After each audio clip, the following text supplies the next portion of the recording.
¿Listo? Ya, listo. Entonces, bueno, buenas noches, compañeros, compañeras. Bienvenidos a otra sesión más de la Escuela de Formación Política.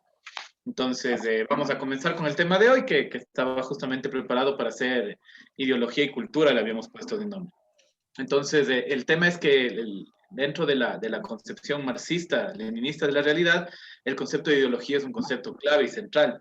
Entonces, hemos trabajado un poco filosofía, economía, socialismo científico, y este concepto de ideología, si bien no constituye algo diferente, digamos, en materialismo histórico y dialéctico, pero es una parte que requiere como una atención especial, justamente porque va a ser un concepto clave para entender un montón de fenómenos de lo que nosotros entendemos justamente sobre el pensamiento y la dinámica que el pensamiento tiene sobre la sociedad.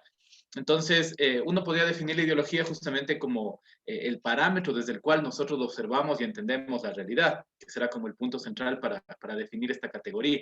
Entonces, todo ser humano, para poder entender el mundo, recurre a una ideología, lo sepa o no lo sepa, que eso será como un concepto central para nosotros, porque los seres humanos, consciente o inconscientemente, ven el mundo a través justamente de como una especie de parabrisas ideológico. Entonces, cuando, por ejemplo, una persona religiosa ve la realidad, atribuye mucho de lo que sucede a la voluntad divina, es decir, sucedió esto porque Dios quiso que suceda. Y eso implica que justamente las personas se plantean, ¿no es cierto?, una visión para explicar un fenómeno. Entonces, me enfermé y mi familiar falleció. ¿Por qué? Porque era una voluntad divina. Entonces, Dios planteó, ¿no es cierto?, que este era el momento en que mi familiar abandona este mundo y por lo tanto falleció. Eso es una visión justamente religiosa, que la persona quizá no es consciente que es ideología, pero es ideología. Y que la persona va a definir muchos de sus actos y concepciones de la realidad justamente desde ahí, de esta concepción previa que se llama ideología. Al mismo tiempo, las personas que están dentro de cualquier dinámica social van a tratar de interpretar los fenómenos de una o de otra manera. Todos los problemas de la familia, los problemas de la sociedad, los diferentes discursos tecnológicos, científicos, qué sé yo, están atravesados siempre por una ideología. Entonces, aunque no pareciera, la física, las matemáticas, las ciencias biológicas, la psicología, la medicina tienen también conceptos ideológicos. Y desde ahí se analizan los fenómenos. Por ejemplo, en el tema de la pandemia, hay una concepción ideológica del tema de la pandemia y se entiende desde la medicina tradicional. Entonces, la visión biomédica clásica es aquella que entiende la pandemia. Y por eso entiende la pandemia bajo los parámetros que se ha visto que la OMS más nos ha planteado sobre lo que está sucediendo, dejando de lado otras nociones alternativas, como por ejemplo la medicina tradicional o la medicina ancestral, que son otras formas de entender justamente la salud y enfermedad bajo diferentes dinámicas, o la salud comunitaria, por ejemplo, que es otra forma también de entender, que es otra ideología para entender el mismo fenómeno, los que podríamos justamente nosotros referirnos a ese otro fenómeno, pero desde un punto de vista que parte de otra ideología. Entonces, esas concepciones están siempre en disputa, además, porque unas y otras están chocando, chocando, chocando, y en ocasiones algunas tienen una fuerza ideológica más que las otras. Por eso es que en momentos determinados del tiempo ustedes van a notar, ¿no es cierto?, que hay como un control hegemónico del pensamiento de la sociedad. Entonces, por ejemplo, hay momentos en los cuales la sociedad tiende a derechizarse y las personas comienzan a ver el mundo a través de una visión de derecha del pensamiento, y eso es ideología también. Ahorita en el Ecuador está sucediendo un fenómeno de este tipo, ¿no? Es decir, el ascenso al poder justamente de Lazo, a lo que lleva a que mucha gente derechice su pensamiento. Y es, entre otras cosas, porque a las personas les gusta sentirse parte del equipo ganador, por decirlo de alguna manera. Entonces comienzan a plantear el tema, por ejemplo, de la pobreza, el tema de la pandemia, el tema del Estado, el tema de los impuestos, desde un discurso francamente derechista. Y esa es una posición ideológica. La persona no sé si sepa o sea consciente de lo que está haciendo, pero sin duda lo está planteando desde ahí. O nosotros planteamos la visión del mundo también desde una ideología, es decir, el marxismo-leninismo, y en eso vamos a ver que es diferente al resto de ideologías, se asume como una ideología. Si nosotros estamos claros que nosotros observamos la realidad desde una perspectiva política e ideológica. Entonces nosotros entendemos la enfermedad, entendemos el pensamiento, entendemos los discursos, entendemos las políticas sociales desde un punto de vista ideológico. La diferencia es que nosotros lo asumimos. Por eso es que generalmente se dice, ¿no es cierto?, que el marxismo-leninismo tiene la ventaja de que sabe que es una ideología sobre las otras y que la peor presa de la ideología es justamente aquella que no sabe que está teniendo una ideología. Entonces, cuando hablamos, por ejemplo, de una discusión política, las personas aparentemente discuten sobre hechos de la realidad. Y es correcto, porque el hecho está detrás de eso, pero lo que realmente entra en debate son concepciones ideológicas sobre esa realidad. Entonces el hecho es interpretado desde un punto de vista determinado. Y eso es la ideología. La persona, por ejemplo, que expresa de la ideología, cree que está argumentando desde una posición objetiva más allá de la ideología. La persona que está consciente, ¿no es cierto?, del funcionamiento del pensamiento desde un punto de vista ideológico, pues interpreta la realidad asumiendo su ideología. Entonces, por ejemplo, en este tema de la pandemia, la visión, por ejemplo, de una medicina de carácter social es una visión que está mucho más cercana a nuestra ideología. Entonces, me imagino que muchos de nosotros, cuando hablamos sobre el tema de la pandemia, lo planteamos como una problemática social, es decir, algo que tiene que ver con inequidades sociales, que tiene que ver con la imposición del paradigma biomédico, que tiene que ver con el desconocimiento de las formas populares y tradicionales de control de la enfermedad, que tiene que ver con las formas comunitarias justamente de protección y cuidado del paciente. Esas son formas que están muy cercanas a la ideología marxista-leninista. Una persona que está atravesada por la otra ideología seguramente lo verá desde un paradigma totalmente biomédico, que se resuelve con hospitalización, medicación y vacunas. Y que ustedes se darán cuenta que es la visión oficial, es decir, hoy se piensa que esa es la solución al problema. La solución al problema del COVID no radica, por ejemplo, en el control comunitario de la patología, en recuperar las formas tradicionales, en hacer una investigación rigurosa y seria de la medicina tradicional. No, vacunamos a la gente y se acabó el problema. Y lo que se sabe es que no se acaba ningún problema con la vacunación, es decir, que son procesos sociales los que permiten que se controle o no se controle la enfermedad. Y ahí podemos discutir, ¿no es cierto?, desde ese punto de vista. Entonces, la ideología nos permite a nosotros situarnos desde una determinada perspectiva de mundo. Y esa perspectiva es la perspectiva de la clase a la cual nosotros, por nacimiento, ¿no es cierto?, o por ideología nos ascribimos, que en este caso sería el proletariado. Entonces, el momento en que uno, ¿no es cierto?, ya no expresa de la ideología, uno puede utilizar incluso la ideología para no solo observar y leer la realidad, sino para la transformación de la misma. Entonces, dentro de este punto de vista, ¿no es cierto?, el marxismo-leninismo es una ideología que tiene, ¿no es cierto?, esa finalidad, es una ideología de transformación social. Nuestra ideología no se limita solo a la descripción de un hecho fenoménico cualquiera que este sea, sino fundamentalmente a su transformación. Cuando nosotros planteamos, por ejemplo, lo que estamos hablando respecto al COVID, eso se plantea no solamente como una cuestión ahí estática, sino se plantea como una cuestión móvil y dinámica. Nuestra apreciación del fenómeno es una apreciación que debería tender a la modificación social. Entonces, nuestra apreciación, por ejemplo, de cómo es la enfermedad y cómo funciona esa enfermedad, tiene que ver justamente con cómo nosotros entendemos una política de transformación del sistema que actualmente se encuentra imperando. O el tema de la educación. El tema de la educación está atravesado por ideología. Cuando se discute, por ejemplo, el tema de la educación de excelencia, generalmente estamos haciendo una discusión ideológica sobre el hecho educativo. Y la educación excelencia, ¿no es cierto?, incluso en el mismo uso de las palabras, es una educación que está atravesada por el discurso de mercado. Valdría decir que es una ideología basada en el mercado, porque la excelencia, ¿no es cierto?, está considerando el proceso educativo y al sujeto como una mercancía de excelencia que se le entrega al mercado. Entonces, cuando se plantea justamente la discusión sobre la educación, se discute sobre si la finalidad del proceso educativo es generar una mercancía de excelencia o es otra cosa lo que hacemos en la educación. Y que las personas que se ascriben una ideología transformadora generalmente enfocan la educación desde un punto de vista político-social. Es decir, la educación tiene una finalidad de transformación, que es lo que va a plantear en algún momento la educación popular, Freire, Aníbal Ponce, qué sé yo. Y que esos autores lo proponen desde ahí. Entonces, sobre la educación hay una discusión, pero es ideológica. La persona que piensa que no está haciendo ideología cuando plantea el objetivo fundamental de la educación como la excelencia, es una persona que es víctima de la ideología y que realmente sin darse cuenta está terminando defendiendo el discurso justamente del mercado. Y ustedes se van a dar cuenta que incluso en los sectores populares, en los sectores de izquierda, incluso revolucionarios, a veces plantea la educación de excelencia como un objetivo.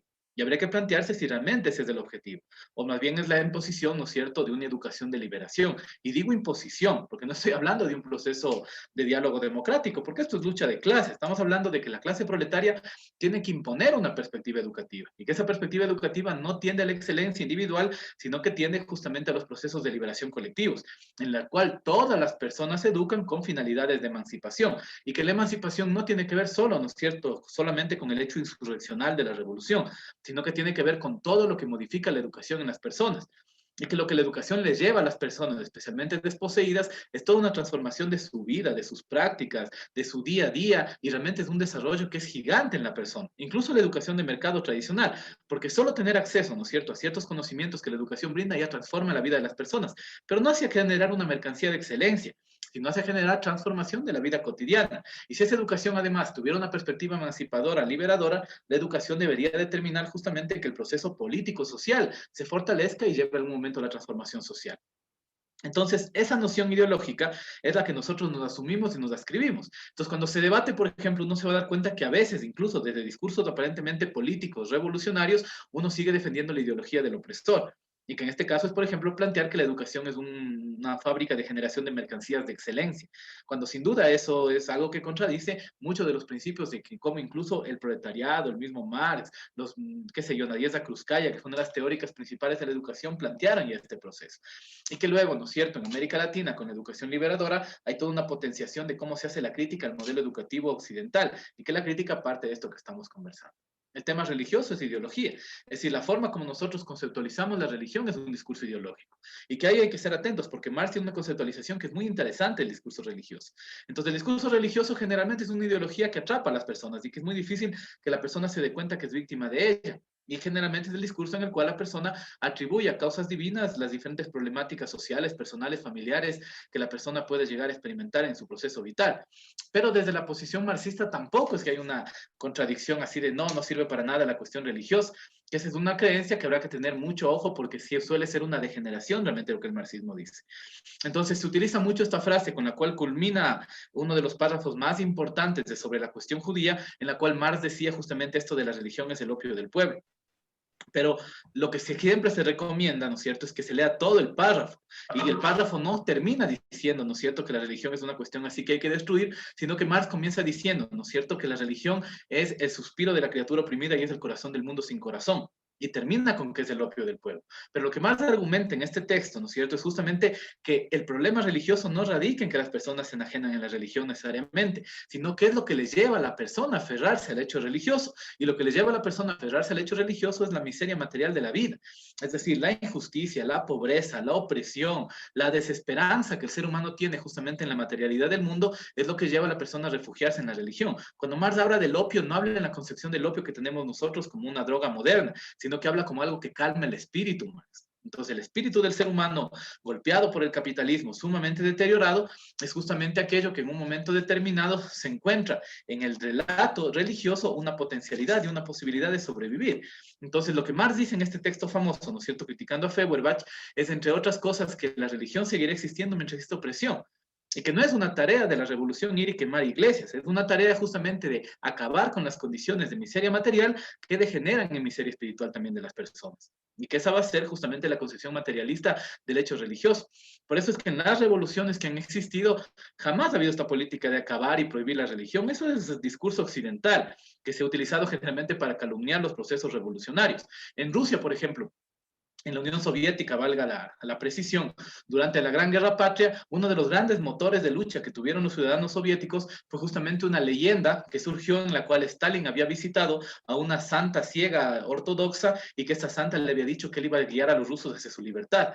Y que ese discurso, que incluso hay unas imágenes de Stalin sentado con esta santa en algún lugar de estos palacios hermosos así ortodoxos que había en la Unión Soviética, es justamente una motivación para que mucha gente haya luchado justamente contra los nazis y al final con la victoria del Ejército Rojo. Y esto era básicamente eso, es decir, no hay una contradicción inherente entre las dos cosas. Obviamente, desde el marxismo se plantea que la visión religiosa es manifestación justamente de la miseria material del mundo, pero no es un objetivo así específico. Eso de las quemas de iglesias, que eran muy famosas en la época de la República Española, era algo que hacían los anarquistas, no que hacían los marxistas-leninistas. Realmente desde el marxismo-leninismo ha habido un respeto muy profundo a las creencias de las personas. Se tiene que educar y se tiene que discutir sin duda. Nosotros somos materialistas dialécticos e históricos también, pero eso no quiere decir que no se respete la creencia del otro.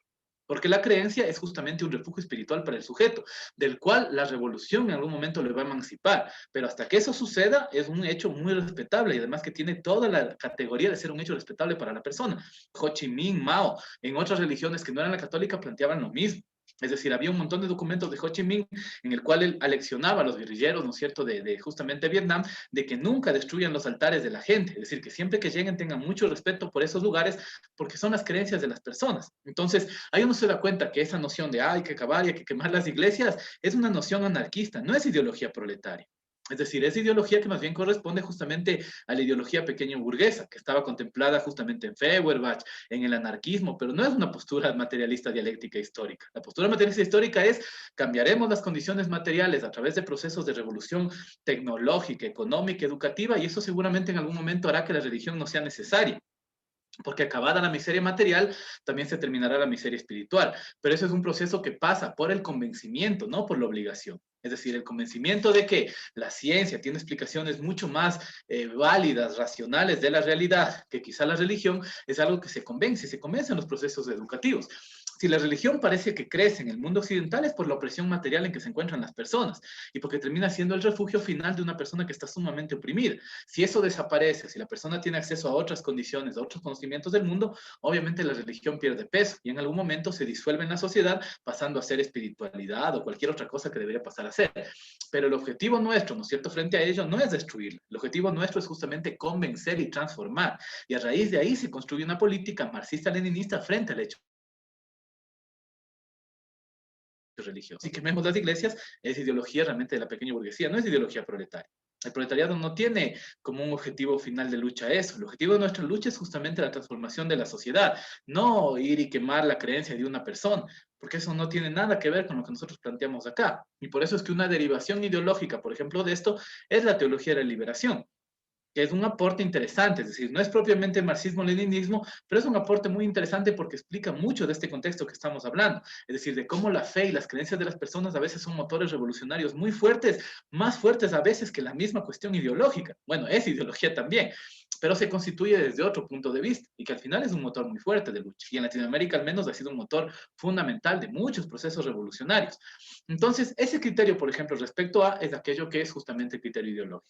Por eso es muy importante que nosotros siempre nos planteemos esta postura, ¿no es cierto?, a qué ideología corresponde. Porque sobre las diferentes acciones que uno va tomando una postura política, uno tiene que referenciar justamente el hecho ideológico para poder entender qué es lo que estoy diciendo sobre un hecho específico. Y los hechos que tienen que ver justamente con la acción política específica parten de una visión ideológica. Por ejemplo, el tema de los emprendedores, que es un tema que a mí me gusta discutir mucho. A mí me parece que hay mucho ahí de consumo ideológico para pelear. Entonces, una idea, por ejemplo, que circula mucho entre la izquierda, para mí una idea izquierdista, es que tiene que acabarse con los emprendedores porque son pequeños burgueses. ¿Qué planteo yo? Que en una sociedad con muchos rezagos semifeudales, con una característica económica dependiente muy fuerte como la ecuatoriana, los emprendedores juegan un papel fundamental en el hecho revolucionario. Porque es bastante probable que si cuando se dé la revolución, los emprendedores tengan que ser una base fundamental del proceso de desarrollo económico que lleve justamente a la industrialización de nuestra sociedad. Si fuéramos una sociedad hiperdesarrollada, Inglaterra, Alemania, China, qué sé yo, no haría falta eso y socializamos automáticamente los medios de producción. Pero en una sociedad como la nuestra, si mañana nos hacemos con el poder, ¿qué vamos a socializar? Vamos a socializar la tienda de la señora Juana de la esquina, eso vamos a socializar. Es decir, una tienda que más es una carga para el Estado que un beneficio. O peor, le vamos a socializar a la señora que vende caramelos, eso vamos a socializar. No tenemos industrias. Aquí podemos socializar el Supermax y podemos socializar la cadena El Rosado, las constructoras se pueden socializar. Se puede socializar la gran explotación de agrocultivo, también se puede socializar. Pero hay un montón de negocios pequeños de las personas que más bien hay que desarrollarlos, porque se necesita que esos negocios sean justamente la base de la industrialización. Entonces, toda la producción artesanal tiene que ser desarrollada, porque justamente esa va a ser la base para que podamos construir el socialismo. El socialismo no es una sociedad de la escasez, es una sociedad que necesita desarrollo industrial, si no, no existe socialismo. Por lo tanto, si nos planteamos desde ahí y asumimos que no tenemos una burguesía nacional y que tenemos un proceso de estancamiento semifeudal, dependiente, con un capitalismo retardatario, la consecuencia lógica es que necesitamos una fuerza de producción. Y esa fuerza de producción son los emprendimientos. Es decir, no es un sector ajeno a la lucha revolucionaria, es un sector que más bien debe ser convencido de participar en la lucha revolucionaria. El gran problema de los emprendedores es que son víctimas de la ideología y que los emprendedores tienen y se tragan el discurso capitalista y creen que a través del libre cambio van a lograr justamente que sus negocios prosperen, cuando es todo lo contrario. El libre cambio a lo que lleva es a que sus negocios quiebren. Porque el momento en que en una sociedad capitalista, imperialista, en su etapa final, se juega al libre cambio supuestamente, lo que tenemos es toda la vía abierta para que las grandes empresas aplasten a las empresas pequeñas. Y eso no permite que los empresarios puedan surgir. Es decir, el pequeño empresario que está luchando por montar su negocio de alimentos no puede competir con McDonald's, no puede competir con las grandes cadenas porque la aplastan. Y la aplastan porque realmente las reglas del libre mercado se acabaron en 1700. Ahora los estados son socios activos de las grandes empresas capitalistas. Entonces, cualquier pequeño emprendedor tiene que luchar contra los 1000 impuestos, contra las 1000 cargas, contra los 1000 problemas que el Estado le va a generar y que eso va a hacer que el pequeño emprendedor quiebre. Mientras estemos en el capitalismo, los emprendedores no podrán prosperar, no prosperarán unos años hasta que venga el capitalismo y les aplaste. ¿Cuál es la única salida que tendría esta población? Es que hay un proceso de liberación nacional, un proceso de nueva democracia, llamémoslo, un proceso de revolución democrático burguesa, como queramos llamarlo. Digamos que para nosotros, por nuestra concepción guevarista, le llamamos liberación nacional, y que es este proceso previo, ¿no es cierto?, al socialismo en el cual se desarrolla la industria. Entonces, cuando ponemos una postura como, no, los emprendedores son prácticamente burgueses, es una postura ideológicamente realmente reaccionaria, porque no está considerando la importancia que estos sujetos van a tener en la futura sociedad. No está considerando que en una sociedad con unas características económicas determinadas todavía juegan un rol fundamental, y que esos sujetos víctimas de la ideología, que son quienes más defienden el capitalismo, justamente son sujetos a los cuales se les tiene que convencer de la idea revolucionaria. Y que es difícil, porque toda la maquinaria ideológica del Estado juega en nuestra contra. Entonces tenemos medios de comunicación, tenemos la prensa, tenemos las redes sociales, tenemos los discursos oficiales que hablan justamente de que supuestamente el capitalismo es el que te permite prosperar, cuando obviamente no es así. El capitalismo te aplasta, necesitas otro tipo de relaciones sociales para que los pequeños negocios florezcan y algún día se puedan socializar. Y obviamente no se van a socializar a través de esta expropiación que deberíamos hacer con Supermax y con esos grandes grupos, sino a través de la cooperativización. Por ejemplo, si el tema del desayuno escolar, ¿no es cierto?, no fuera un negocio capitalista que alimenta justamente a las familias de la burguesía compradora criolla, realmente ahí haría un núcleo de producción interesantísimo. Por ejemplo, yo siempre me planteo que si nosotros hiciéramos un proceso productivo en el cual comenzáramos, por ejemplo, a comprar a los pequeños productores bananeros plátano, a los lecheros leche, panela y cuestiones así, papas, por ejemplo, tendríamos la alimentación escolar garantizada, y además habría una economía circular en el cual el Estado mismo les compraría a estos productores, haría que sus empresas, sus negocios, sus chacras prosperen, y al mismo tiempo tendríamos una alimentación de primer nivel y muy saludable para los niños, por ejemplo. Y eso resolvería un montón de problemas. Y no es realmente una cuestión muy difícil de hacer. Ni siquiera tenemos todavía que socializar nada. Es decir, simplemente, ¿no es cierto?, se hace un programa de compras de plátano, por ejemplo, para alimentar a todos los niños de las escuelas del país. Imaginen la cantidad de ingresos que comienza justamente a ese sector a ingresar, y que además le permite una reproducción económica importante. Y de esa manera se levantaría toda la economía agraria del país. Y con un ejercicio sencillo de darles basura de desayuno escolares a los niños, ¿no es cierto?, de grandes empresas capitalistas, y comenzar a comprarle al pequeño productor, como puede ser que en el Ecuador no se coma plátano en las escuelas, no se coma papa, por ejemplo, con la variedad que existe aquí y con el potencial productivo que tenemos. Y a este pequeño productor campesino se le va justamente a hacer una inversión importante en lo que él está haciendo, y no en forma de créditos, sino en forma de comprarle su mercancía, que es lo que realmente necesita. Todo gobernante que llega dice, vamos, ¿no es cierto?, ahora a dar créditos. No estamos créditos, solo compren la producción y alimenten a los niños de las escuelas con eso, y van a ver cómo se resuelve el problema agrario. 6 meses del problema agrario está resuelto. Y además acabamos con la desnutrición infantil al mismo tiempo. Es decir, es una cuestión que se podría hacer. No se hace porque no les da la gana. Porque ideológicamente, ¿no es cierto?, hay una concepción justamente de mercado que lo que hace es aplastar al pequeño productor. Ese pequeño productor, de esto hay que convencer. Porque ese pequeño productor, en estas condiciones, tiene que estar del lado de la liberación nacional. El pequeño productor debería ser el más liberación nacional de todos, porque para el pequeño productor la firma de tratados de libre comercio, los estados neoliberales, la imposición de los productos imperialistas es desastrosa, le quiebra su economía, le destruye, y ahí se tiene que ganar. Entonces, volviendo al tema central, esa es la cuestión ideológica. Y ahí es donde se da la lucha ideológica, es decir, ¿cómo le convencemos a estas personas de que tienen que estar del lado de acá? Es decir, que el capitalismo es realmente lo que más les va a perjudicar, y que cualquier proceso de desarrollo del capitalismo va a aplastar sus pequeños negocios. Si nosotros tenemos la posición ideológica de decir, sí, los emprendedores también son enemigos y germen burgués, les estamos alejando de la lucha a un sector fundamental en la transformación revolucionaria. Ese sector tiene que estar del lado popular, porque es un sector que todavía cumple un rol en nuestra sociedad. Llegará el momento, sin duda, en que habrá que terminar justamente con la propiedad privada, pero eso pasará cuando tengamos una propiedad privada con qué acabar.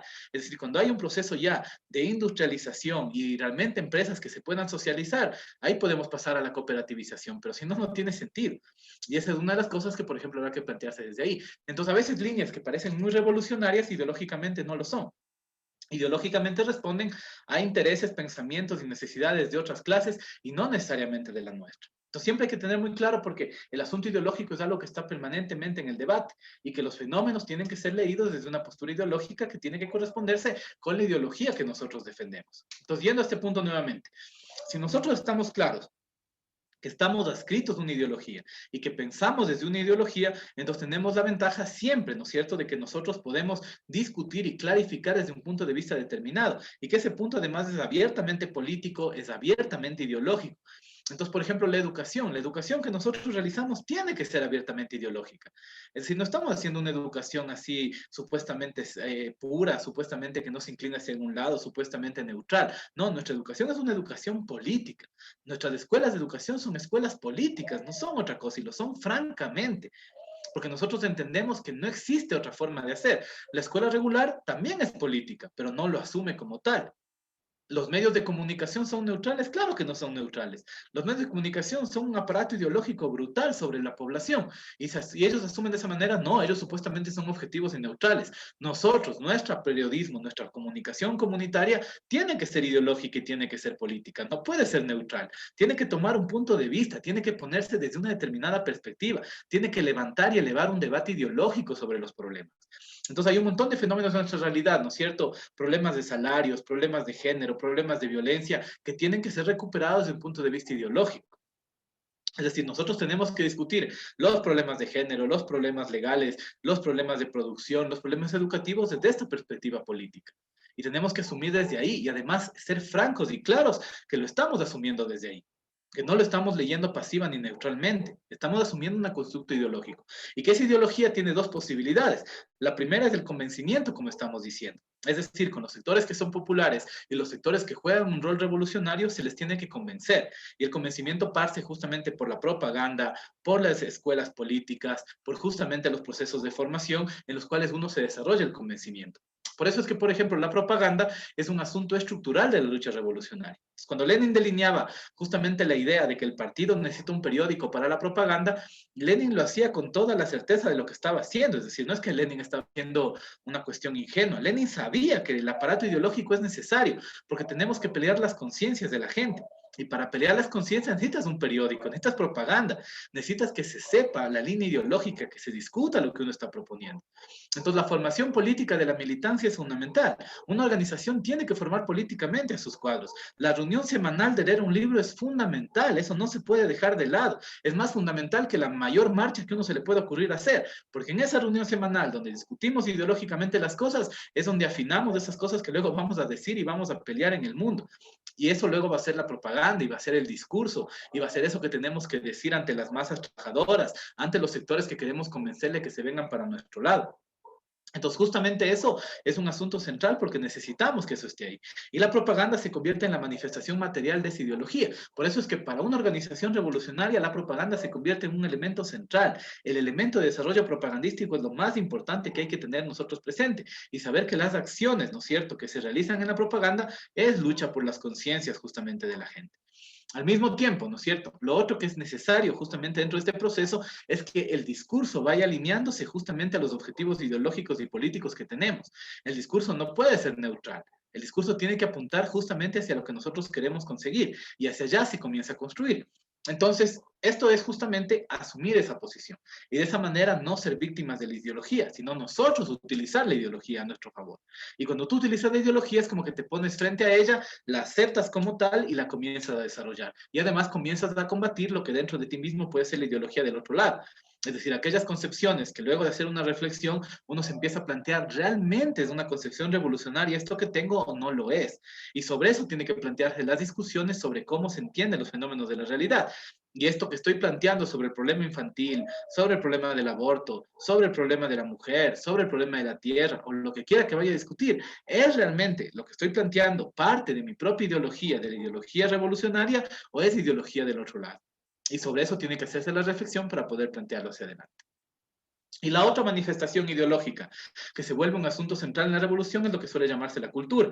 Entonces, la cultura, ¿no es cierto?, dentro de la catalogación marxista no se refiere a lo que está cosificado en los museos, que esa es como la cosificación final de la cultura. Entonces, vas al museo, te encuentras con un cuadro y eso es la cultura, sí, pero ya está cosificado en un elemento justamente de museo. Cultura es todo lo que el ser humano va creando en su proceso de transformación de la naturaleza. Eso viene a ser la cultura. Entonces, el ser humano trabaja sobre la naturaleza se transforma y eso es la cultura. Por eso la cultura es sumamente amplia, que llega a esta cosificación quizá máxima en la obra de museo, pero que está en nuestro alrededor. Todo lo que nos rodea es cultura. La silla, la mesa, la cama, la computadora, la ropa que estamos puestos, la forma incluso de cómo nosotros somos es cultura. El ser humano no es así en la naturaleza.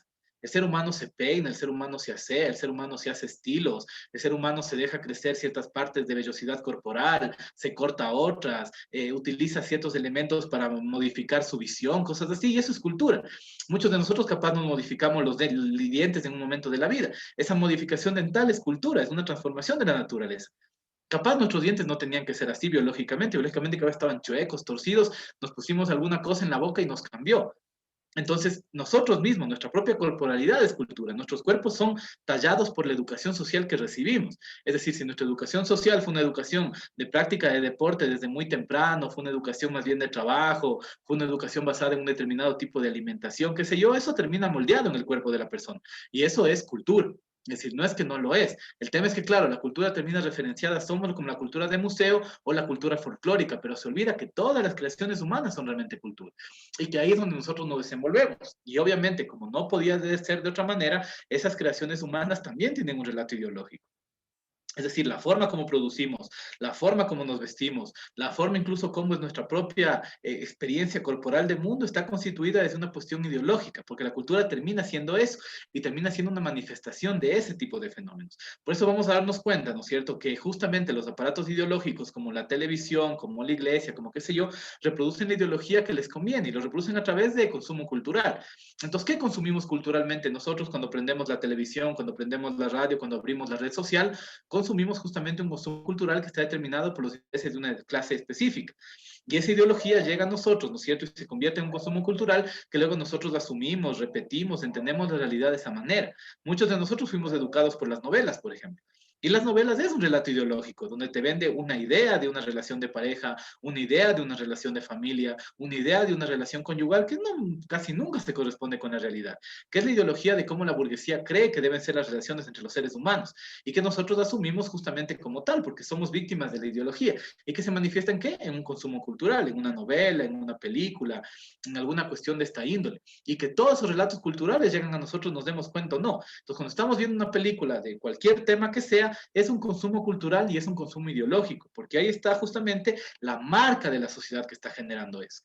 Y esa marca social es algo que llega a nosotros, nos demos cuenta o no, a través de la música, a través de la ropa, a través de los videos, a través de las caricaturas, a través de las novelas, a través de los libros, a través de la literatura. Y toda cultura tiene un talante de clase, porque esa cultura es creada desde un componente ideológico y desde una clase determinada. Y hay que saber leer eso. Es decir, no significa que uno va a dejar sus gustos de lado, pero hay que saber de qué clase viene lo que yo estoy leyendo, lo que yo estoy escuchando, lo que yo estoy viviendo. Y justamente ese consumo, ¿no es cierto?, tiene que ver también con la ideología de esa clase que está detrás. Por lo tanto, toda creación cultural, toda creación artística responde también a un hecho clasista. Es decir, no es que no responde. Y en el fondo es eso lo que la persona termina asumiendo como válido o no. Y que justamente luego la materialización de eso en mi propia práctica cotidiana y en la propia cultura que yo voy construyendo reproduce una visión de clase. Por eso es que es muy importante entender qué corresponde justamente a la clase burguesa, qué corresponde a la clase proletaria, por ejemplo. ¿Qué tipo de cultura es aquella que tenemos que construir y generar? Como muchas veces, ¿no es cierto?, la cultura capitalista, por ser más fuerte, por ser más impositiva, por ser más violenta, termina barriendo justamente nuestra propia vida cultural. Y que a veces se manifiesta, como digo, en la materialidad más concreta del mundo, como por ejemplo el consumo alimenticio. Es decir, el momento, por ejemplo, que una variedad de papa deja de producirse, eso es un golpe cultural letal, porque nos están quitando un elemento cultural propio y lo están reemplazando seguramente por un elemento del enemigo. Entonces, el momento en que una población campesina deja de producir una determinada papa, es un golpe grave a la cultura. No es una cuestión así sencilla de reponerse. Es algo que afecta a las siguientes generaciones, que se pierde todo un conocimiento sobre un tema y que justamente se aplasta por alguna razón. Cuando se pierde una lengua, cuando se pierde una entonación musical, cuando se va perdiendo todo lo que el capitalismo va aplastando. ¿Y va aplastando por qué? Porque necesita justamente una reproducción bajo su misma lógica. Explicando esto sería que una sociedad capitalista de sobreproducción y justamente generación de basura, lo que hace es también generar a nivel de la cultura basura. Por eso que la cultura capitalista tiende a ser una cultura, ¿no es cierto? Como decía Mariátegui, que adula el gusto mediocre de la burguesía. Es decir, que hay un deterioro realmente del valor cultural de las cosas. Que se olvide la tradición, que se olvide justamente, por ejemplo, todos los conocimientos ancestrales, que se olvide los idiomas, que se olvide la alimentación y que se vaya perdiendo la posibilidad incluso en ese ámbito de una confrontación cultural. ¿Cuál sería la tarea dentro del marco cultural? Y es que la cultura también es un campo de batalla.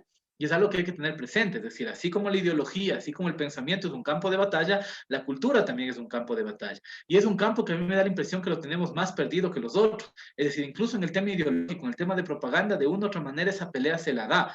Se le da en los discursos, se le da en las publicaciones, se le da en los periódicos, se le da en las calles, se le da pintando una pared, es decir, esa lucha se la puede dar. Incluso en las redes sociales, que son un elemento clave justamente de la ideología del enemigo, es un campo ahora de disputa, no es una cuestión así simplemente abierta al enemigo. Las redes sociales son un campo álgido de lucha ideológica, pero fuerte.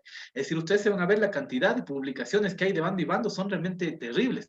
Y además es una lucha descarnada. Entonces, por ejemplo, de lo que sucede ahorita en Colombia, la red social nos permite saber. Si fuera simplemente por la prensa burguesa, no sabríamos absolutamente nada. En el paro de Ecuador pasó lo mismo. Necesitamos justamente de ese otro elemento para poder desarrollar y trabajar justamente ese campo cultural. Entonces, la batalla es cultural, claro que lo es. No como dicen los libertarios que creen que es una conspiración judeo-masónica comunista, sino que es un hecho en el cual estamos disputando sentidos, estamos disputando una posición de mundo y como digo, en la cultura llevamos las de perder, es decir, la cantidad de cultura que produce la burguesía y cómo nos la impone comparado con lo que nosotros respondemos es casi ínfimo, porque entre otras cosas, los sectores populares carecemos muchas veces de habilidad artística. ¿Y por qué carecemos? Porque la habilidad artística, como todo lo humano, se construye también, es un proceso de educación. Y la mayoría de nosotros tuvimos que dedicarnos a trabajar desde muy jóvenes en la vida, no tuvimos la oportunidad de dedicarnos al arte, a la creación cultural, y si nos dedicamos de alguna manera a esa creación con el paso del tiempo lo perdimos. Y lo que termina significando eso es que cuando llegamos ya a ser adultos, nuestras dotes artísticas son sumamente precarias y no totalmente ausentes. Y que esas dotes artísticas nunca se desarrollaron y por eso es difícil competir.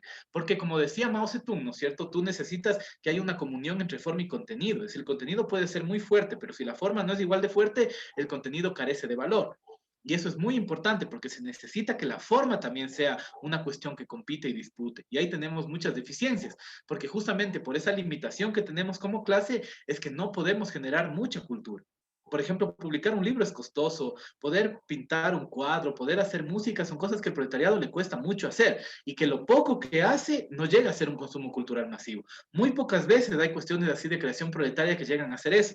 La mayoría de las veces no lo llega. Y cuando llega es porque muchas veces ya fue tragado justamente por el mercado. Y cuando algo se traga por el mercado, generalmente pierde el potencial revolucionario. A veces no, pero muchas veces sí. Y ahí es donde uno tiene que darse cuenta que esa batalla se tiene que pelear y que es fundamental que ese campo de disputa también se vaya abriendo. Entonces, por ejemplo, algo que hacemos nosotros en nuestras escuelas políticas es siempre tratar de tener nuestra noche cultural, porque esa disputa tiene que darse. Es decir, en la noche cultural hay un montón de tramados ideológicos, hay un montón de consumo cultural también del enemigo, pero hay cosas también propias nuestras. Y eso tiene que potenciarse, tiene que pelearse. Ese campo no se puede dejar botado así porque sí. Y muchas veces nuestra deficiencia tiene que ser compensada con fuerza política, tiene que ser compensada con compromiso, tiene que ser compensada de otras maneras para que se pueda también disputar esos sentidos.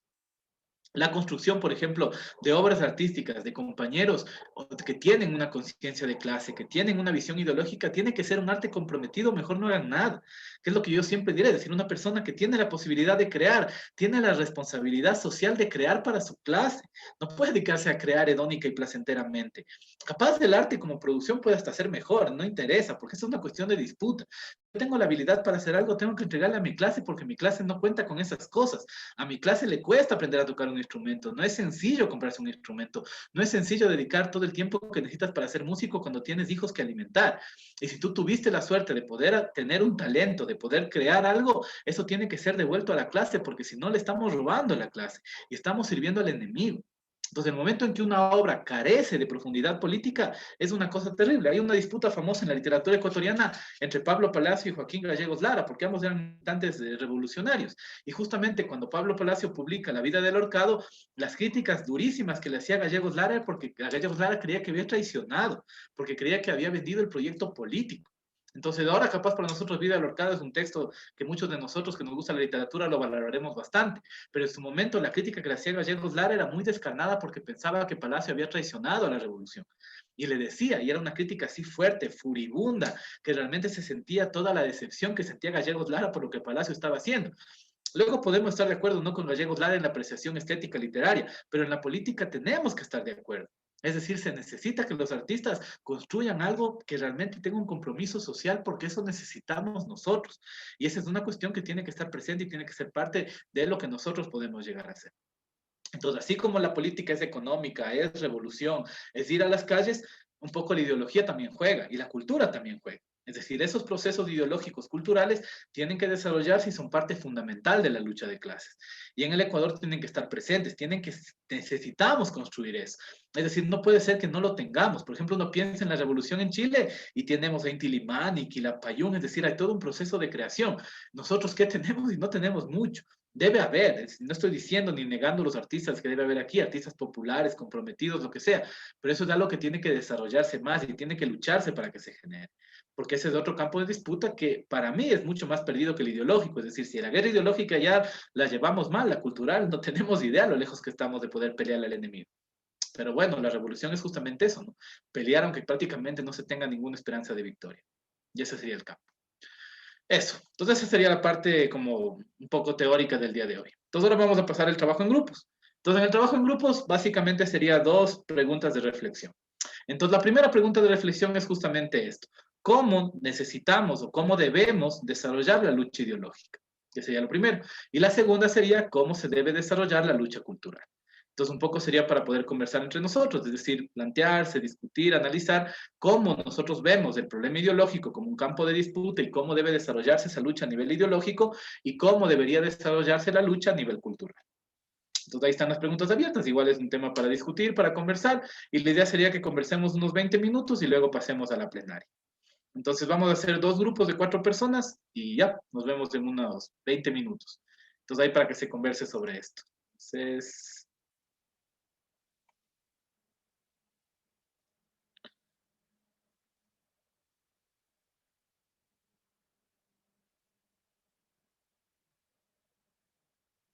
ya, nos vemos en un ratito. Entonces, vamos al trabajo en grupos.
Ya, muy bien, compañeros. Entonces vamos a la plenaria.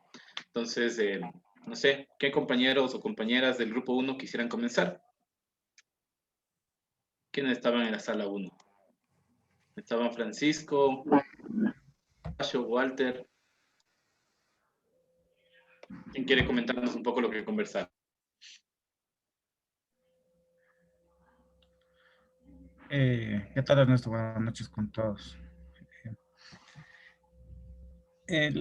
Lo que yo había comentado es que, por ejemplo, hay que aprovechar, digamos, en el espacio de comunicación, aprovechar los medios que existen para difundir nuestras ideas a través de redes sociales o los medios de comunicación alternativos, o incluso en los medios de comunicación comunitarios. O sea, eh, replicar y replicar nuestras ideas. Lo otro que también habíamos hablado es, digamos, un poco cuando nosotros hagamos nuestras compras o, o necesitemos nuestras provisiones, pues lo hagamos, digamos, en la tienda de nuestro vecino y no irnos a un supermercado o que digamos a un KFC, etcétera, etcétera. Y, y, y lo otro que también estaba poniendo en énfasis es la parte educativa para quienes de pronto están vinculados con el proceso de educación, pues ahí también transmitir estas ideas. Y creo que desde ahí vamos haciendo conciencia de que la gente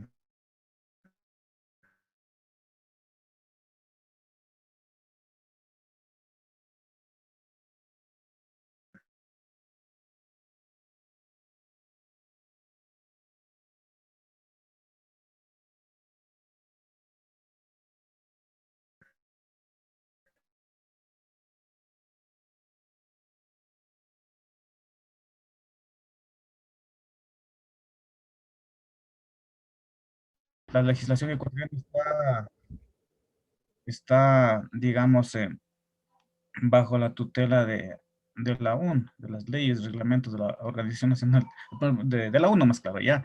Y entonces, si nosotros queremos cambiar, tenemos que tener la veña de la ONU. Entonces, en esta parte, entonces, el Estado ecuatoriano en este caso no es autónomo, pues nosotros tenemos nuestra realidad, tenemos nuestras ideas, nuestras leyes, pero primero debemos pedir permiso. Entonces, en esa parte también iba a hacer énfasis, pero se nos acabó el tiempo, pero pongo a consideración de todos este aspecto, que la parte educativa, que también responde a intereses del capitalismo. Eso, Ernesto. Chévere, gracias, compa. ¿Alguien más de este grupo? O de Compañero, cualquier grupo. compañero Ernesto, ¿Qué tal, compa Guacho? eh, nosotros del grupo uno creo que éramos.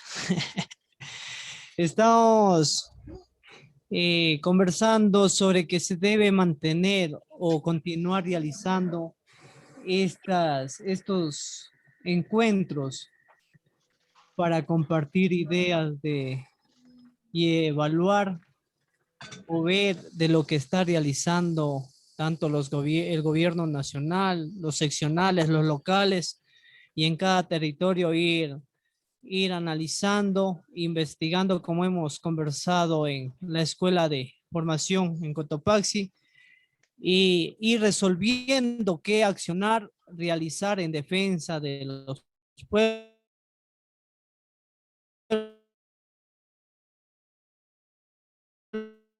en defensa de todos los sectores indígenas, todos los sectores que son violentados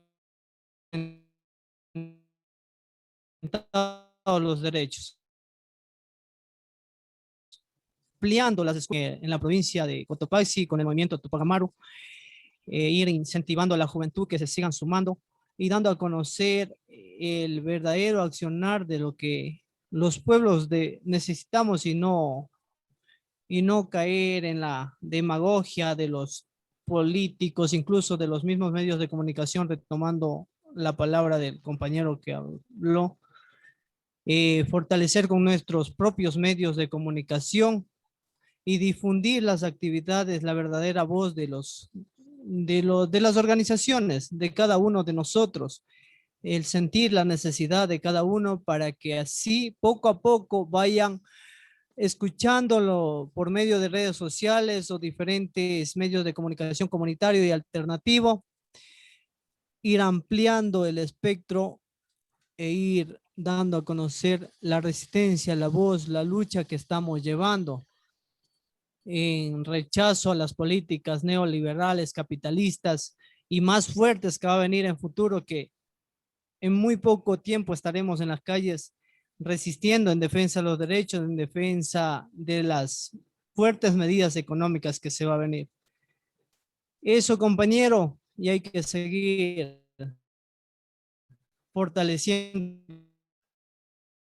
estos espacios tanto en lo arte, cultura, hacer murales, expresando asimismo con mensajes claros de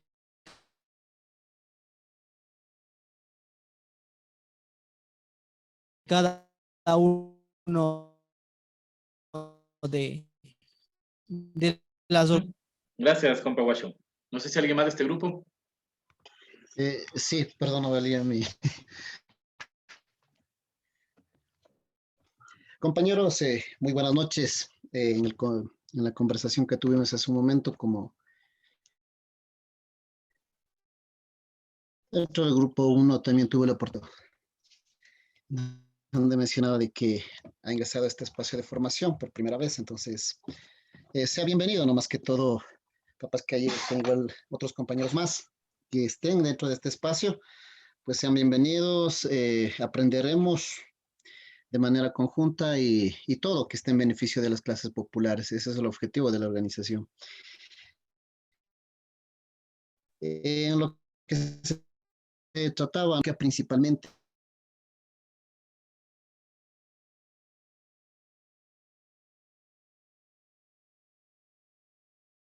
en este espacio, justamente ahora estamos forjando la lucha ideológica, generar conciencia social, que esa conciencia social permita ciencias y esas conciencias también se sumen, se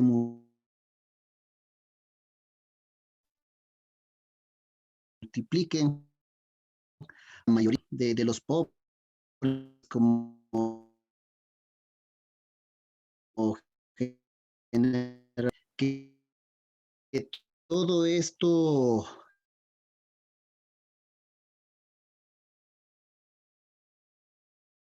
la familia y a través de eso que permite ir fortaleciendo, forjando la organización. Dentro del aspecto cultural, eh, hay que irle apostando a que toda persona tiene que tener una visión de cambio social y que ese cambio social igual esté en beneficio de la mayoría. Ser mejores dirigentes, ser mejor padre de familia, ser mejor docente, eh, ser mejor en cada espacio que se vaya involucrándose, ¿no? Por eso, como siempre plantea Ernesto, ¿no? La lucha también es cultural, la revolución también es cultural. Dentro de los medios de comunicación es bastante importante que que los intereses, que las voces de las personas olvidadas sean escuchadas, que no sean impedidas, limitadas por los medios de comunicación tradicional. Recordemos de que el- las noticias generalmente siempre se difunden a favor de de las clases dominantes, a favor de la burguesía, que todo lo que se conoce, se vive en Ecuador está pintado con color de rosas, ¿no? Como actualmente ahora le vemos, los medios de comunicación están jugando en gran parte a favor de la burguesía, a favor, con el debido respeto del caso, si alguien aún está a favor del presidente Guillermo Lazo, lo puede estar, pero sin embargo lo planteo así. están jugando bastante a favor de ellos, ¿no? Y siempre van a jugar a favor de las clases dominantes. Pero las voces del señor que vende caramelos, de los niños que venden golosinas en las calles, que cuando suben a los buses igual se sacrifican, nosotros le vemos tan normal, ¿no? Pero todo eso no está en los medios de comunicación. ¿Cuándo vemos a un niño de La Tacunga, de Quito, que vende los caramelos, difunden o transmiten ese mensaje de la crisis social? En ningún momento. A duras penas por ahí lo publican, pero como un sinónimo de ¿qué será? De emprendimiento, eso lo suelen decir, como un sinónimo de lucha, como un sinónimo de sacrificio diario para salir adelante, de que ahora estás aquí luchando, sacrificando, pero si sigues perseverando vas a ser como Guillermo Lazo, pero realmente eso nunca va a suceder porque las condiciones no te permiten. Entonces solamente para ese protagonismo nada más te sirve. Adentrándose un poco también en las cuestiones de las organizaciones étnicas, del sector indígena, se pudo palpar de manera bastante clara, ¿no? De que los pueblos indígenas, lamentablemente, yo igual formo parte de ese sector, solamente fueron utilizados como un adorno para la burguesía nada más. Era bastante triste que los compas igual se presten para eso, ¿no? Ahí haciéndole la entrada de honor ahí a los compas, que está en su derecho, obviamente, pero sin embargo, eso lo quieren difundir como una inclusión de todos los sectores sociales, por eso habla de un gobierno con apertura al diálogo, todo, pero en la realidad eso no pasa así, ¿no? Solo esos contenidos que benefician a la burguesía lo publican, pero no lo que realmente se vive de manera diaria, no la crisis, no publican el hambre del niño, no publican a una anciana que esté por ahí mendigando, eso no lo publican porque afectaría a la gobernabilidad. Entonces ahí es bastante importante de que se siga fortaleciendo los medios de comunicación popular. No necesariamente ahora se puede estar ahí mencionando de que chuta, necesito presupuesto para montarme una radio comunitaria, ¿no? Aprovechando en el contexto actual que nos encontramos, el Facebook, otras redes sociales juegan bastante protagonismo, nos dan bastante protagonismo. Entonces, a través de eso, ir migrando a otro espacio, a otra red social, en donde estén las personas ahí, los jóvenes sobre todo, para que ellos conozcan, ¿no? Conozcan las realidades que se vive en cada uno de los sectores, la realidad del hambre, del frío, de las necesidades diarias que se vive. Entonces, eso, compañeros, eso más que un aporte, de una reflexión. Ujú. Muchas gracias, Walter. ¿Algún otro compañero de este grupo o del siguiente?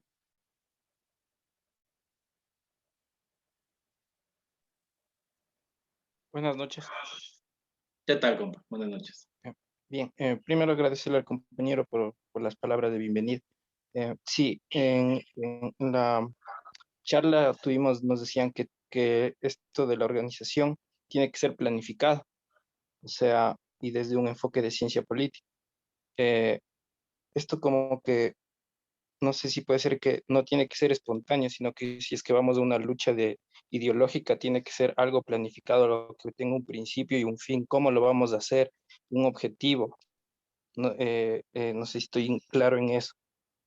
También el compañero mencionaba que psicológicamente nos tienen bombardeados con muchas noticias que no están a la realidad que es. Y tenía una pregunta, no sé, si tal vez desde la psicología podemos hacer algo para esa lucha de la ideología, porque así como desde los conocimientos de comunicación social podemos aportar con la comunicación comunitaria, tal vez desde la psicología hay algo que se pueda hacer en ese ámbito. Y eso sería, gracias. Ujú. Gracias, compañero. ¿Alguien más? quiere aportar a la plenaria. Sí, buenas noches con todos, compañeros, compañeras. Buenas noches, compa. Interesante, bueno, se ha venido recogiendo como planteamientos importantes esto de la comunicación, de cómo fortalecer vínculos comunitarios de comunicación y sobre todo la generación de contenidos, nuevos contenidos, ¿no?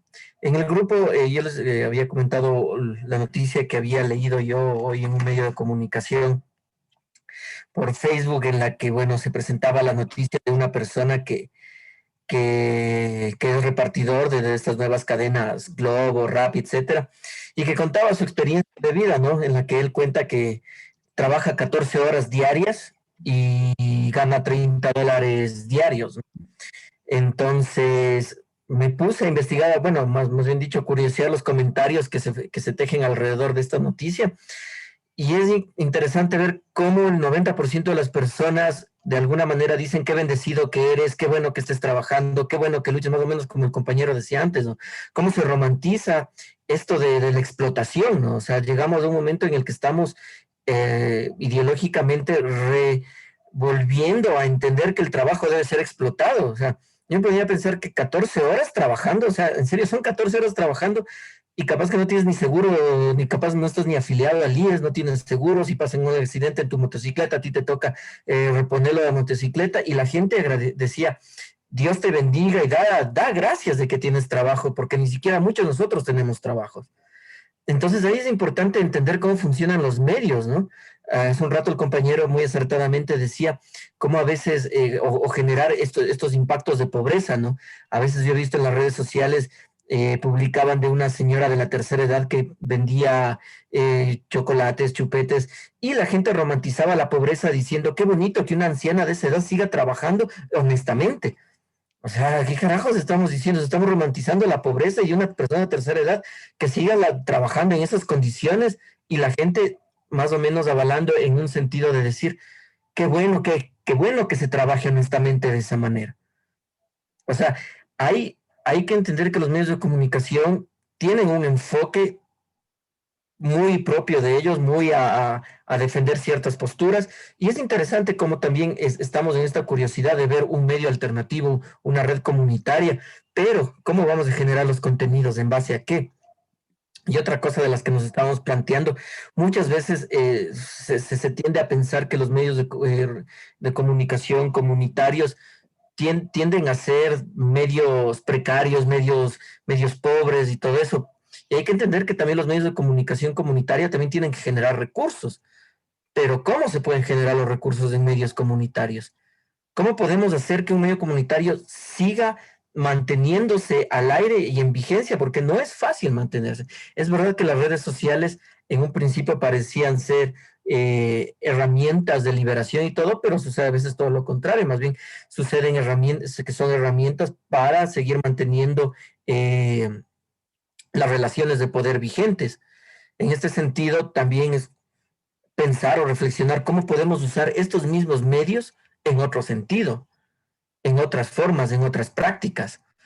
Y, por ejemplo, también algo importante que yo veía es mucho de la cultura, ¿no? Lo que se estaba hablando de estos temas culturales, y una compañera muy acertadamente explicó que sí, la cultura a veces no tiene que verse como estos eventos artísticos elitistas que a veces pueden suceder para ciertas personas que acuden al teatro, aunque el teatro callejero también ha dado muchas oportunidades de regresarnos a ver como nuestra vida cotidiana y vernos a nosotros mismos en esta manera de tal vez identificarnos cómo somos en nuestras relaciones, ¿no? Cómo son nuestras prácticas diarias de relacionarnos con nuestros vecinos, con nuestras familias, y a partir de eso entender también cómo nos vinculamos en la familia, en la comunidad, en el barrio, qué tan solidarios somos, cómo se tejen redes de solidaridad, o vivimos también alienados o de alguna manera viviendo en una burbuja solo entre nosotros, y creo que el arte revela mucho de eso, ¿no?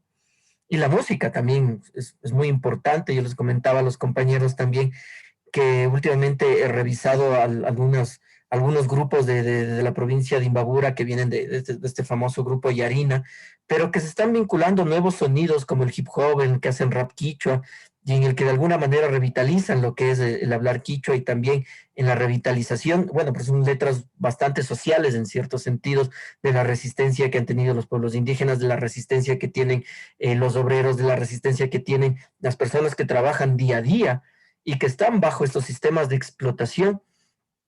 Y cuán importante es crear mensajes en los que podamos de alguna manera entender que estamos normalizando la pobreza, estamos normalizando la explotación y que no estamos enfocados a resurgir un, temas o agendas en las que podamos construir nuevas formas de relación, nuevas formas de ver, o más bien dicho, nuevas formas de construir caminos, ver posibilidades, ¿no? Se están cerrando como a veces esas posibilidades y es porque creo que es importante que conozcamos cómo funcionan los medios y más que todo ponernos a la reflexión de cómo hacer medios comunitarios y cómo usar las redes sociales para poder fortalecer una comunicación comunitaria y que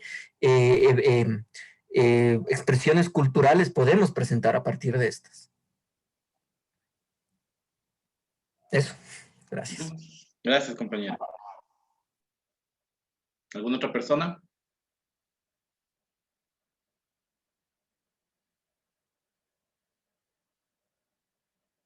Bueno, entonces vamos a hacer como una síntesis de lo que se ha venido conversando.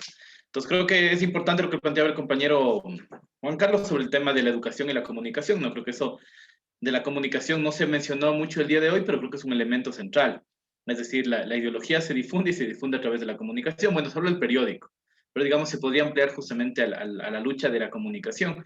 Y creo que eso se ha demostrado que es un terreno interesante, una trinchera además con potencialidad, por varias razones. Una de las primeras porque las personas muchas veces ya no creen en los medios tradicionales y buscan otra información que sea una información más bien de otro carácter, ¿no? Y la otra es porque además hay toda una transformación, que también decía ahorita el compañero Carlos, ¿no? El tema de toda la digitalización de la comunicación es una cuestión que es impredecible. Por ejemplo, ustedes recordarán que Diario Hoy quebró hace algunos años, ¿no? Y se decía que era por los temas de las leyes de comunicación, pero no era cierto. Quebró porque ya nadie compraba ese periódico. ¿Por qué? Porque la gente deja de comprar realmente periódicos. Si ustedes toman, por ejemplo, el periódico El Comercio, van a darse cuenta que ha reducido muchísimo su impresión. Antes eran como el domingo al menos, ¿no es cierto? Que era lo que yo al menos solía comprarlo siempre, eran como 5 folios bastante gruesos y además con varias secciones y cosas, era chiquitito. Y es porque realmente ya la producción de ese tipo de material ya no es muy consumida, consumen la gente mayor o las personas que capaz por su formación periodística necesitan del periódico impreso.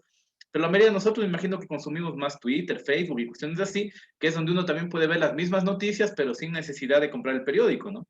Entonces vemos que es un tema de esa índole. Por ejemplo, el periódico más comprado en el Ecuador siempre fue Diario Extra, ¿no? Y yo veo que Diario Extra no le juega mucho al Facebook y me imagino que lo hace justamente para poder mantener su nivel de ventas, ¿no? Porque me imagino que si empieza a circular libremente en las redes, pues me imagino que ese diario tenderá a quebrar, como casi todos posiblemente les pase. Entonces hay realmente una transformación comunicacional y creo que es un terreno importante, porque si bien, como siempre, el enemigo tiene las cartas en su lado, pues bueno, nosotros también tenemos una posibilidad de luchar. Hay una cuña y es que los compañeros, justamente Walter y Guacho, están preparando un proyecto comunicacional, ¿no? De Tupac Amaru. ¿Cómo estaba Walter al final? Tupac Amaru Comunicación Ecuador, me parece que era el nombre que estaban definiendo y que esta Sí. semana va a tratar de que salga al aire, ¿no? Entonces creo que es un proyecto justamente de esto, ¿no? De tratar de generar otras apuestas comunicacionales. Y ese tema habrá que trabajarlo más adelante también. Luego se hablaba también el tema de la formación y la educación permanente, creo que decía el compa Guacho, creo que también es muy importante eso, porque es un tema de mantener justamente los procesos de este tipo, ¿no? Es decir, a veces en presencial, a veces así. Yo recuerdo cuando empezó la pandemia, a veces decía que la gente más bien fuera de la ciudad de Quito no le iba a dar mucha bola a esto, pero vemos que no es así. Es decir, aquí tenemos conectados compañeros de Cotopaxi, compañeros de la costa, compañeros de otras provincias que se conectan, por ejemplo, a este tipo de procesos. Más bien compañeros de Quito, no hay muchos conectados. Entonces nos damos cuenta que no es así, es decir, que justamente esto nos permite alcanzar otros niveles de comunicación y de educación y creo que es una de las ventajas que la tecnología da y creo que hay que aprovechar. Y mantener también la educación presencial, el valor de lo presencial obviamente nada lo va a cambiar.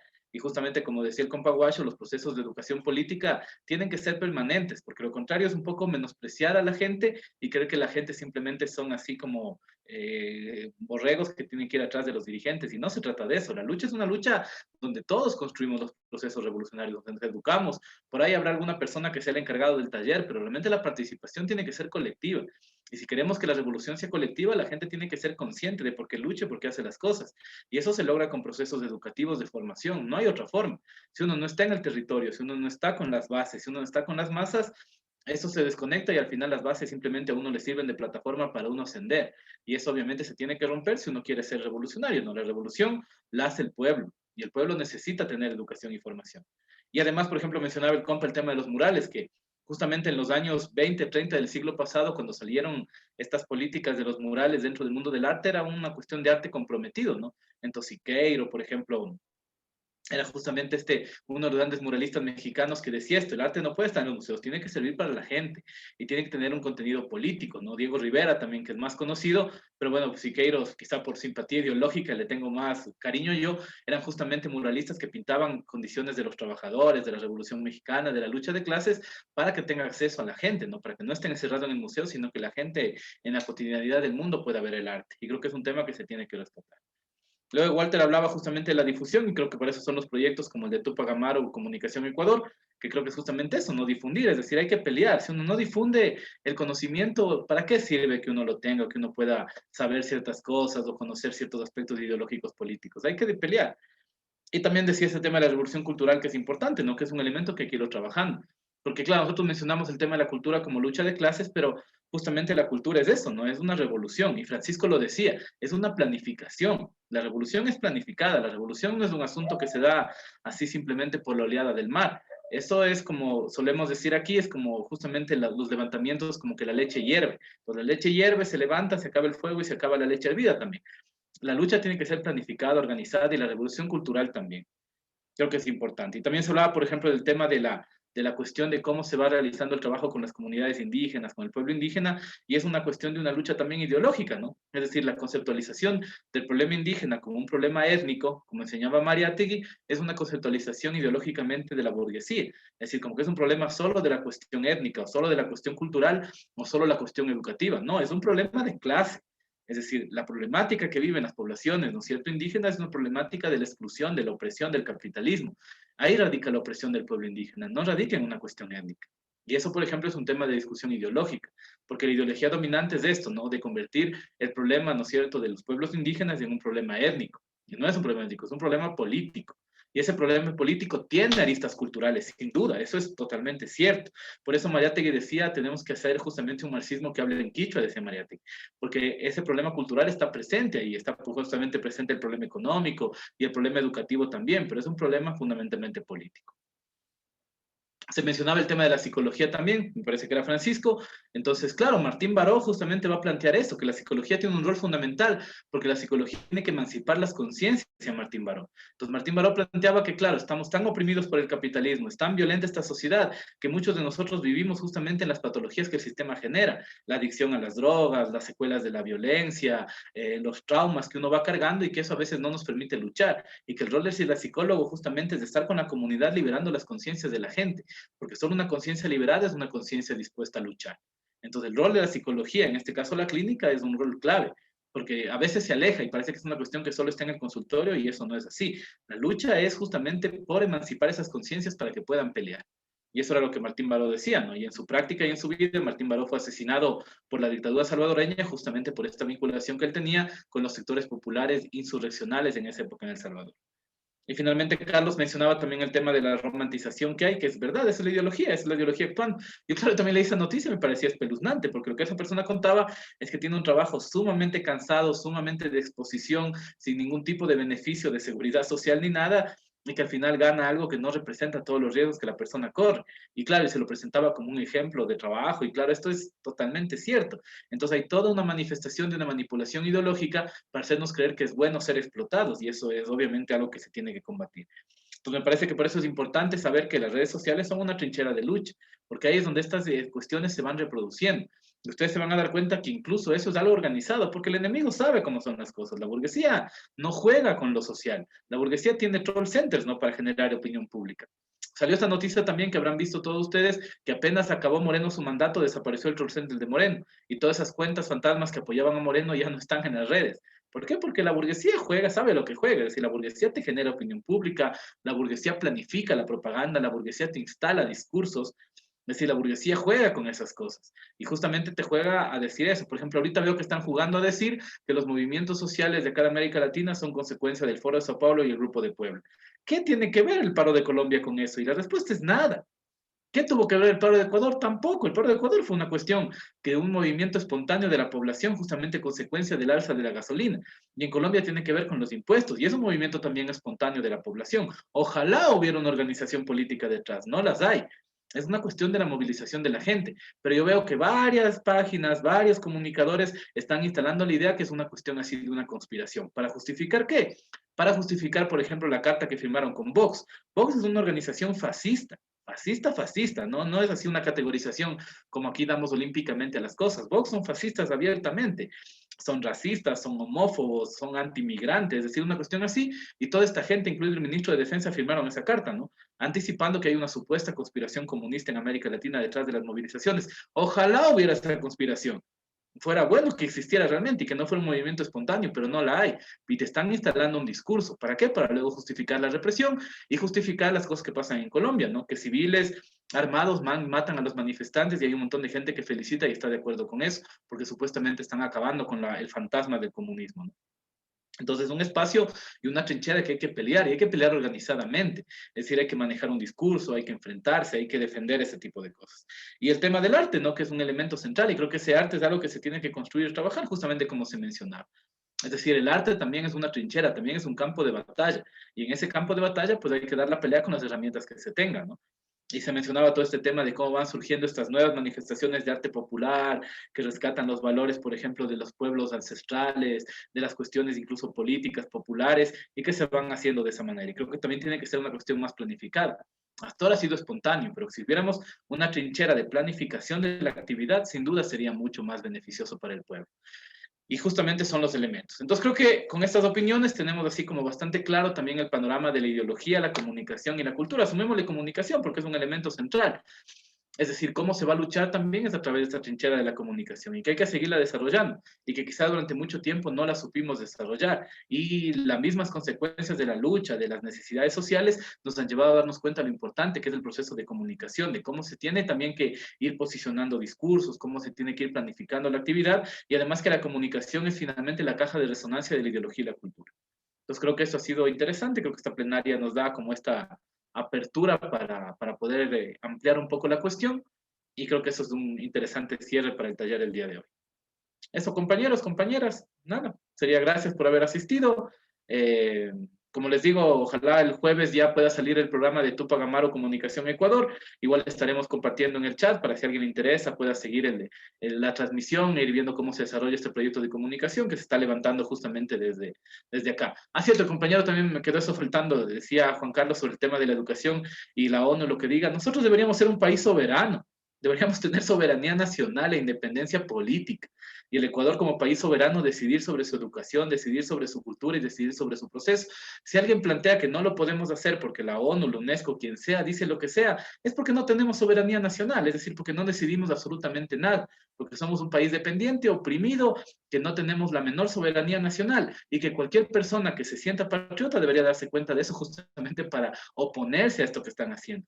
El Ecuador es un país supuestamente soberano e independiente, pero vemos que no lo es, que al final, así como cumplimos estas cosas en la educación, cumplimos en todo campo. Cumplimos con el FMI, cumplimos con los bancos chinos, cumplimos con las potencias imperialistas. No tenemos soberanía nacional. Es momento de tener soberanía nacional. Los ecuatorianos debemos luchar por eso. Es decir, la educación de los ecuatorianos debe ser diseñada por nosotros, quienes estamos en este territorio. Por las personas que viven aquí, por los pueblos que habitan esta nación, por las personas que conformamos justamente el pueblo que habita en este territorio. ¿Por qué va a decidir la ONU cómo tiene que ser nuestra educación? Tenemos que tener soberanía nacional. Esa es una de las grandes luchas y reivindicaciones que tenemos que hacer. Eso es algo que también se dice muchas veces del discurso nacional. Se piensa que es un discurso de la burguesía y no lo es porque la burguesía no es nacional. La burguesía no quiere a su patria. La burguesía se somete al imperialismo a cambio de migajas. Nosotros, el proletariado, el campesinado, los pueblos, los oprimidos somos los que tenemos un sentimiento patriótico. Y ese sentimiento patriótico es sincero, es honesto, no estamos besando banderas, estamos luchando por esto, por tener soberanía nacional, porque nuestra educación deberíamos delinearla nosotros. El sistema educativo de Cotopaxi, del cual muchos hemos sido parte y somos parte, debería ser el referente de la educación a nivel nacional y no lo que diga la ONU. porque el sistema de Cotopaxi responde a nuestra realidad, responde a nuestra cultura, responde a nuestra historia, y eso es soberanía nacional, por ejemplo. Esto del discurso sobre la soberanía nacional es un discurso que debemos apoderarnos nosotros, porque la derecha quiere cogerse, y los fascistas quieren decir que son patriotas. Los fascistas no son patriotas, los fascistas son siervos de la burguesía al servicio del imperialismo. Eso no es patriotismo, besar una bandera no es patriotismo. ¿Qué es patriotismo? Es defender justamente el territorio, defender las cuestiones más sagradas, lo que es el pueblo, lo que son la vida de las personas, luchar por tener soberanía nacional. Eso significa patriotismo. Los fascistas no son patriotas. Los gobernantes no son patriotas. Si fueran patriotas no venderían el país. La gente que jura una bandera, ¿no es cierto? Besa banderas y luego está disparando contra su propio pueblo, ¿cómo pueden ser patriotas? Bolívar se los decía. O sea, maldito sea el soldado que apunte sus armas contra su propio pueblo. Y justamente porque Bolívar sabía que eso no es patriotismo. Patriotismo tenemos nosotros. Y justamente luchar por nuestra educación, luchar por nuestra cultura es ser patriotas. Y capaz no patriotas solamente del Ecuador, sino de nuestro mundo andino, de lo que es nuestra historia, de lo que es nuestro pueblo, nuestras comunidades. Y eso es algo que se tiene que tener presente. Entonces yo creo que justamente por ahí se va construyendo esto, ¿no? Es decir, estos discursos ideológicos hay que recuperarlos. No podemos permitir que los fascistas y los derechistas se digan patriotas.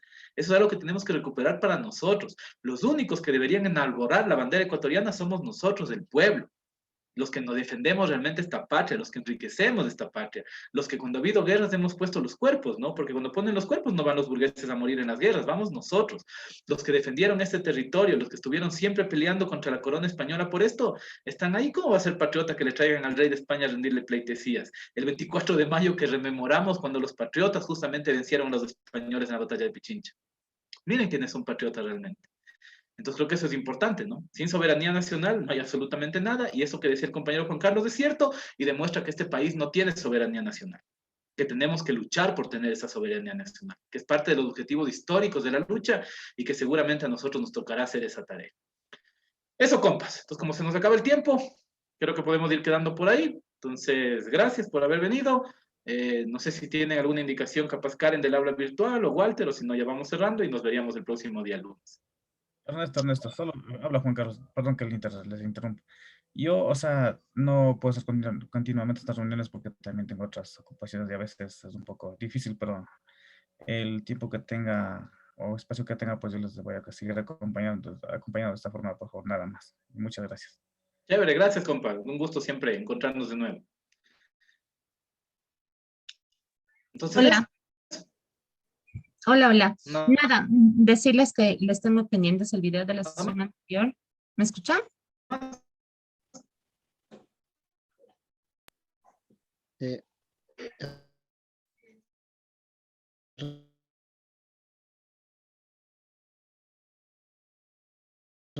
Ernesto.